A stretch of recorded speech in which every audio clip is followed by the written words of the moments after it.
Hello, everyone. Welcome to the Buck Stops here. I'm Catherine Murray. Well, we've certainly seen a very volatile start to the markets, and nobody really expected the price of oil to skyrocket the way it is, which is really changing the potential outlook for inflation, deflation, stagflation. So I'm really thrilled to be able to bring to you today to shed some light on where we might be going. Barry Allan is joining us. He's the CEO of DMAT Capital. He's a fixed income veteran and currently manages funds for Horizons ETFs. Barry, welcome, and thanks so much for joining us and giving us some perspective in terms of what exactly is going on. Yeah, it's good to see you, Catherine. Always is. Thank you. I want to first get your take in terms of, everybody's focused on the U.S. 10-year yield, and can the market, the overall equity market, withstand rising yields? But I think you want to probably step back and take a look at what the key driver of the answer is. I think is the focus on oil. Right. I think the key drivers of all markets right now is inflation and how it plays out.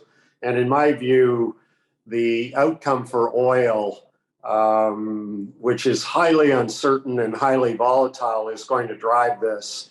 We'll have a very different outcome in markets and inflation if oil retreats back below $80 a barrel, or if problems with the Ukraine and Russia and oil goes to $150 a barrel, which a lot of commodity specialists are suggesting.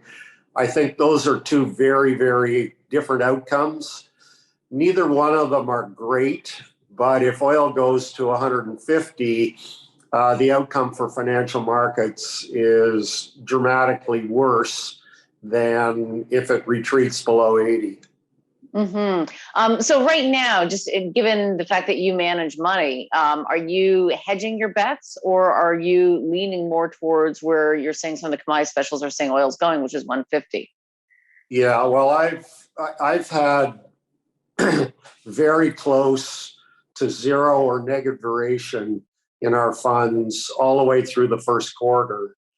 And that's been the right thing to do because we're basically flat on the quarter when the fixed income indices are down anywhere from 6 to 10% in a quarter, which is extraordinarily unusual in fixed income.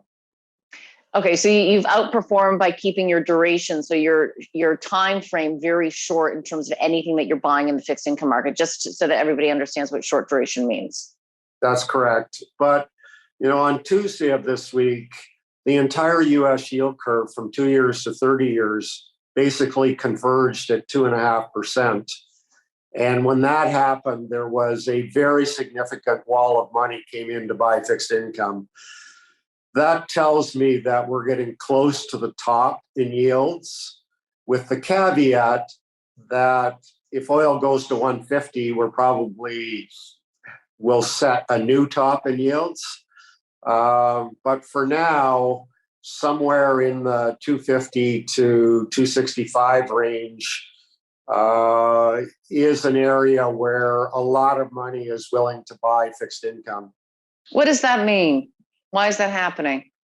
Well, what it means is all the people that say there is no alternative to equities, the TINA crowd, that isn't correct. That there is a level of yields on U.S. Treasury, the 10-year U.S. Treasury, where people would rather own than buy stocks. And for now, it's around 250.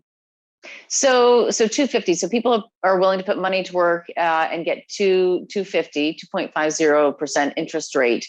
Now, is that because do you think that that's because they fear what might happen in the financial markets because oil might go higher? Or do you think that that it's just an attractive yield to buy in at this point, and they think that we're seeing the height in yields?